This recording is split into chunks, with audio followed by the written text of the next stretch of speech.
Good afternoon, everybody. Welcome to my channel, Red Bone and Rice. I am a red bone. It has been a while since you heard from me, but today I want to bring you a special message today, and it's about student loans. I hope to keep this as short and as sweet as I possibly can, but like most people, when we go into school, grad school, undergrad, for some of us, it's not free. And so I was one of these students or people who had to take out student loans to fund my education. And in doing that, you come out of school and you're expected, of course, to pay these loans back. So I was never making enough money at that time to pay my loans or pay the monthly payments they were asking me to pay. I stayed in deferment a lot of the time in the beginning.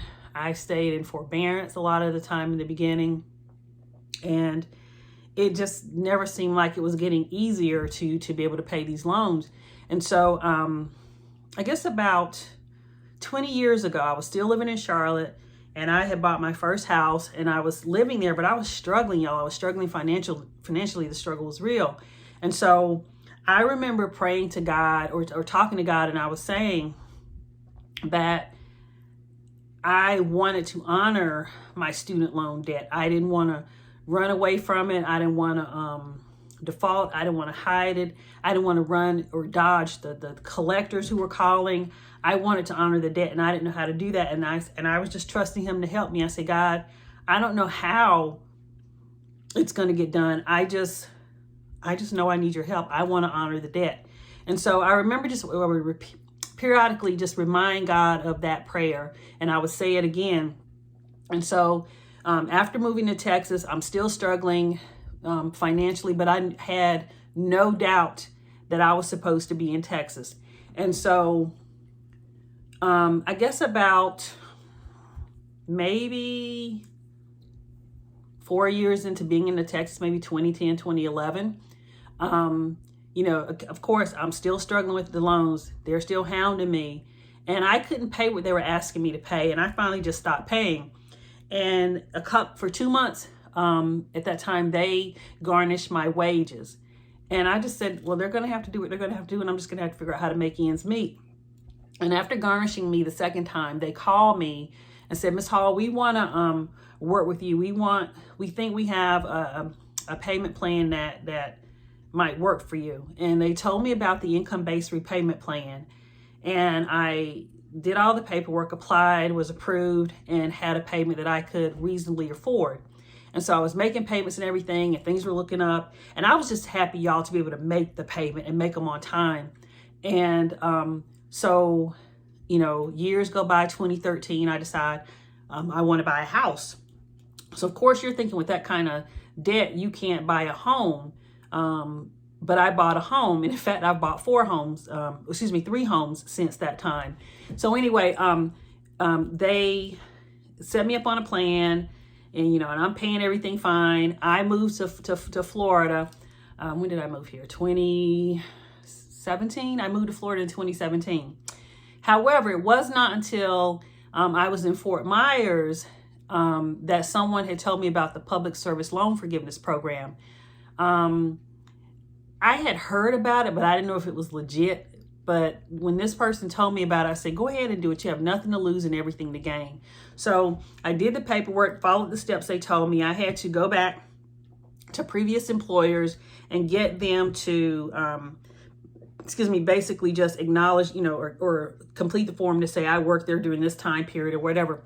And so once I got all those submitted and uploaded to my student loan servicer's account, they gave me credit. So to qualify, or part of the public service loan forgiveness is that if they give you credit, or if your payments qualify under their terms, you get credit for those payments towards the 120 that would make you eligible for the forgiveness.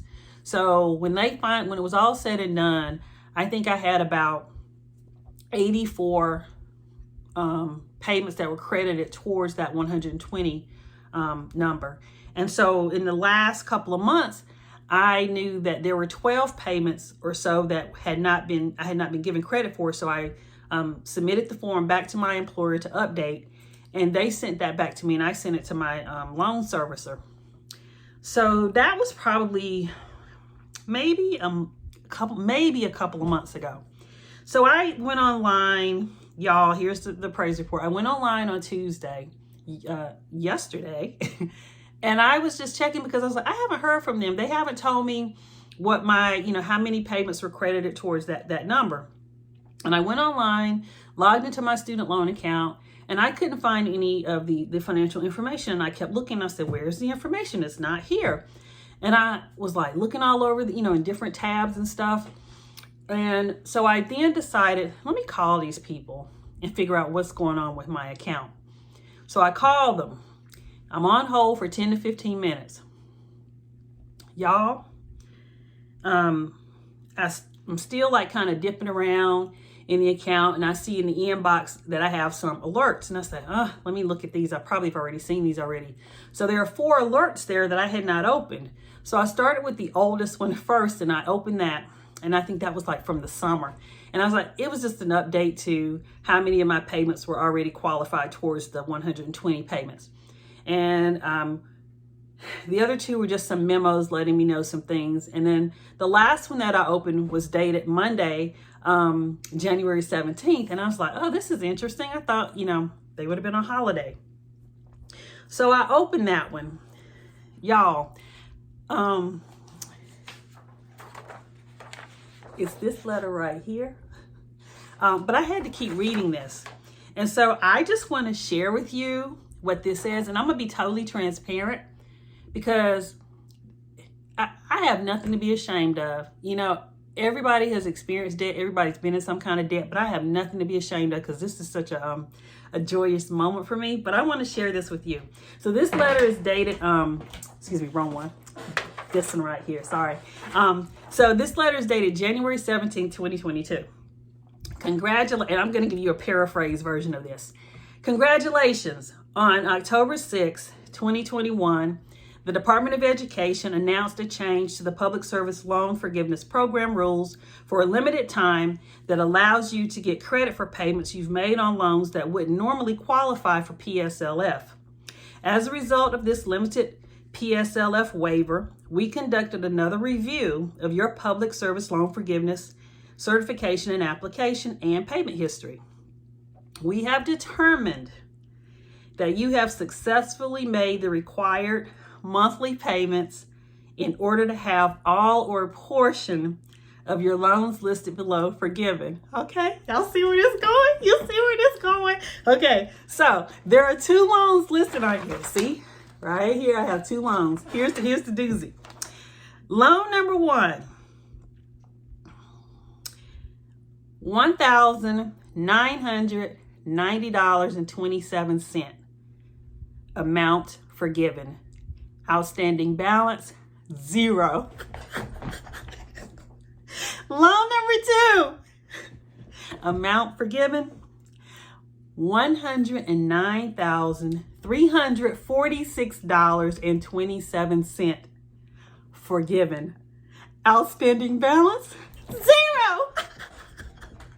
So I'm just here. I want to share this because y'all, God is so good. And I'm telling you, I thought this was a loan I would be paying for till the day that I die. And I'm just saying, he's faithful. He's faithful to the prayer that I made or petitioned him for 20 years ago. He's faithful. And so I just want to say to you, hang on. Hang on. He hasn't forgotten you. He has not forgotten the promises he's made to you. He is still faithful. He is still just.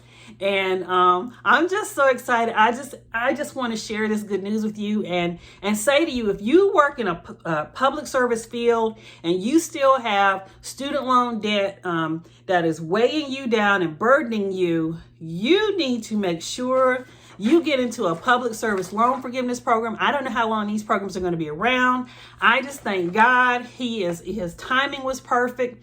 And y'all, I'm just going to tell you, He is positioning me for something. I don't know what it is, but he is positioning me for something. And I'm just going to say that. I don't know what it is. I don't know what it is, but I'm just so excited. And I wanted to share that with you and rejoice with me. If he did it for me, he will do it for you. Thank you for listening to me. Thank you for taking this time to listen to me. This is Red Bone and Rice, and I am a red bone.